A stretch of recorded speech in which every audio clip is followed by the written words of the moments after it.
Good afternoon guys, dito tayo ngayon sa opisina at nakita natin tong tao na isa sa mga involved kung bakit naghiwalay yung Katniel. Dito na nga, tatanungin natin. Boss, bakit nga ba naghiwalay yung Katniel? Eto na nga, aminin ko na kasi andyan na rin naman. Yun na nga, involved nga ako sa nangyari sa kanila ngayon. Ngayon, kasi nga nagkita nga kami nito ni Catherine dito sa BGC ng Taguig. Inamin niya nga sa akin lahat, sabi niya hindi niya na daw mahal si ang pangalan nito, ano pa pangalan ng boyfriend niya? Si Daniel Padilla? Daniel Padilla. Medyo kasi hindi ko kasi kilala yung tao na yun eh. Hindi ko kaya kilala pala. yung tao na yun si Daniel. Hindi niya na daw mahal yung jowa niya. Ngayon, nagpapalit, sabi niya, nade-develop na daw siya sa akin. Ay, sabi ko, hindi ko pwede dahil May relasyon ko pa siya. hindi naman ako basta-basta ganon. Basta-basta ganon. Baka ayaw makasira ng relasyon ng may relasyon. Sabi ko, hanggat maaari, ayusin niyo yung kasama ninyo ni Daniel Padilla. Kung ano mang problema ninyo, ayusin ninyo.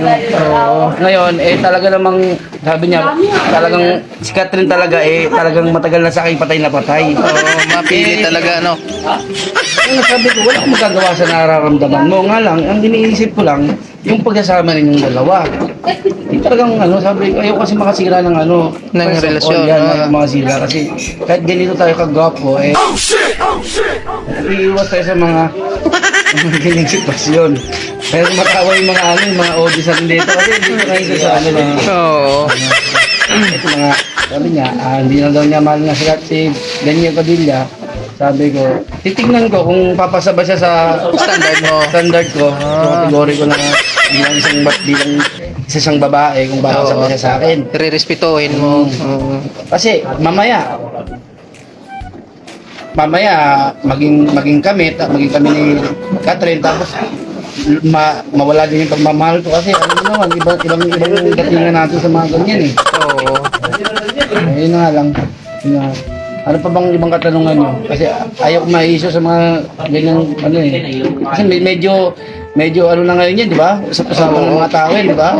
Sa social media, sikat niyan ngayon. Kaya tapos eto, nananahimik ako ngayon. Kasi ayaw ko ma-involve dyan. Kahit involve ako, ayaw ko sanang ibulgar.